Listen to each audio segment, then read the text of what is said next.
ఒకవైపు కేంద్ర హోంశాఖ మంత్రి, మరొక వైపు రాష్ట్ర ముఖ్యమంత్రి, ఇద్దరు పవర్ఫుల్ పోస్టుల్లో ఉన్న ఆ తల్లి ఆ తండ్రి అదరలేదు బెదరలేదు.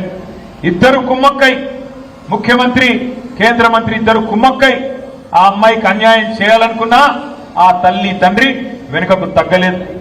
కామాంధుడి చేతిలో విలవిలలాడిన అమ్మాయికి న్యాయం చేయాలని చెప్పి ఆ తల్లి తండ్రి చేసిన పోరాటం, దానికి అండగా మన బీఆర్ఎస్ పార్టీ మహిళల నాయకత్వం, మన బీఆర్ఎస్ పార్టీ మహిళా బృందానికి కూడా గట్టిగా చప్పట్లతో మీరు అభినందనలు చెప్పాలి. ఎక్కడికక్కడ పోరాటాలు చేసి మహిళా కమిషన్, డీజీపీ అంబేద్కర్ గారి దగ్గరికి పోయి మన మహిళా నాయకత్వం మొత్తం కాళికాదేవిలాగా విరుచుకుపడి మరి ఎక్కడి వారక్కడ నిలదీస్తే మన పెద్దలు, మన party general secretary doctor RS Praveen Kumar గారికి కూడా గట్టిగా చప్పట్లతో అభినందనలు చెప్పాలి. ఆయన ఒక మాజీ ఐపీఎస్ అధికారి, అన్ని విషయాలు తెలిసినవాడు.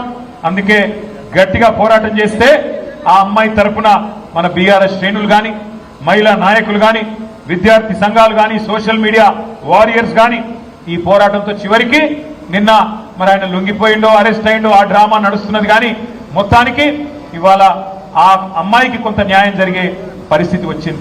ఇవాళ నేను ఒకటే అడుగుతా ఉన్నా ప్రధానమంత్రి మోడీ గారిని, అయ్యా మీరు అంటున్నారు బేటీ బచావ్ బేటీ పడావ్ అంటున్నారు, కేవలం నినాదాలకే పరిమితమైతే న్యాయం జరగదు. మోడీ గారు బహుశా భారతదేశంలో మొట్టమొదటిసారి ఒక కేంద్ర మంత్రి కొడుకు మీద లుకౌట్ నోటీస్ ఇచ్చే పరిస్థితి వచ్చింది. కేంద్ర మంత్రిని ఇవాళ మీరు బర్తరఫ్ చేయకపోతే ఇక్కడ విచారణ సజావుగా జరిగే పరిస్థితి లేనే లేదు. ఎందుకంటే ఆ తప్పు చేసిన వ్యక్తిని దాచిపెట్టింది ఎవరు? 9 రోజులు ఎవరు దాచిపెట్టిండ్రు? ఆ కేంద్ర మంత్రి గారే కదా. ఇవాళ ఒక్కసారి దయచేసి ఆలోచన చేయండి. నిజంగా కూడా ఇలాంటి వ్యక్తులు పదవుల్లో కొనసాగుతూ ఉండడం అది తెలంగాణకే కాదు భారతదేశానికి కూడా అవమానకరం. మైనర్ బాలికకు అన్యాయం చేసింది కేంద్ర మంత్రి కొడుకైతే, మైనర్ బాలిక తల్లిదండ్రుల్ని భయభ్రాంతులకు గురి చేసింది స్వయంగా కేంద్ర మంత్రి. ఆయననే పిలిచి బెదిరించి వాళ్లను మరి ఇబ్బంది పెట్టే ప్రయత్నం చేసినారు. ఇంత తీవ్రమైన కేసును నీరుగార్చే ప్రయత్నం చేసింది ఈ రాష్ట్ర ముఖ్యమంత్రి. హనీ ట్రాప్ అని మీడియాను మనీ ట్రాప్ లో వేసి మీడియాను గొంతు నొక్కి వాళ్ళను కూడా వార్తలు రానియకుండా చేసింది ముఖ్యమంత్రి, కేంద్ర మంత్రి ఇద్దరు కలిసి పెట్టిదంతా మీకెందుకు చెప్తున్నాను మీరు అనుకోవచ్చు. ఎందుకంటే ఒకటే ఒక్క డిమాండ్ మనందరిది ఈ సమావేశం ద్వారా, ఖచ్చితంగా కేంద్ర మంత్రి గారిని వెంటనే బర్తరఫ్ చేయాలని ఈ సమావేశం నుంచి మీ చప్పట్ల ద్వారా కేంద్ర ప్రభుత్వానికి మనం డిమాండ్ చేద్దాం. లేకపోతే ఏ ఆడపిల్ల కూడా ధైర్యం చేయదు. రేపు తన మీద ఏం జరిగినా, ఏ అఘాయిత్యం జరిగినా ముందుకొచ్చే ధైర్యం చేయరు. పెద్దవాళ్ళు తప్పించుకుంటారు. అధికారంలో ఉన్న వాళ్లకు ఇబ్బంది కాదు అనుకుంటే ఏ ఆడకూతురు కూడా రేపు బయటికి వచ్చి మళ్ళీ కంప్లైంట్ చేయడానికి కూడా భయపడే పరిస్థితి వస్తుంది.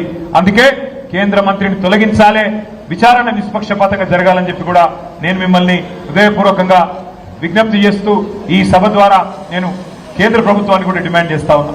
ఇక మనందరం కూడా ఇక్కడికి వచ్చింది, ఇక్కడ కలుసుకుంటున్నది ఇవాళ రాజకీయంగా బూత్ లెవెల్లో మన బాధ్యతలు గుర్తు చేసుకోవడానికి, ముఖ్యంగా మన నాయకుడు కేసీఆర్ గారి నాయకత్వంలో మనం చేసిన వివిధ కార్యక్రమాల్ని, మనం చేసిన ప్రయత్నాల్ని తెలంగాణ ప్రజలకి, ముఖ్యంగా ఎల్బీ నగర్ నియోజకవర్గంలోని ప్రతి అన్నకి, ప్రతి తమ్ముడికి, ప్రతి చెల్లికి, ప్రతి అక్కకి వివరించి చెప్పడానికి మీరందరూ కూడా నిజానికి ఇక్కడ కూర్చున్న మా సోదరులందరూ, నేను సుధీర్ రెడ్డి గారిని అడిగినాను, అన్నా మరి మీరు పొద్దున్న నుంచి సాయంత్రం దాకా శిక్షణ కార్యక్రమం అంటున్నారు, హైదరాబాద్లో జనరల్గా మరి అంతసేపు ఎవరు ఉండరు, హైదరాబాద్లో మన నాయకులు కానీ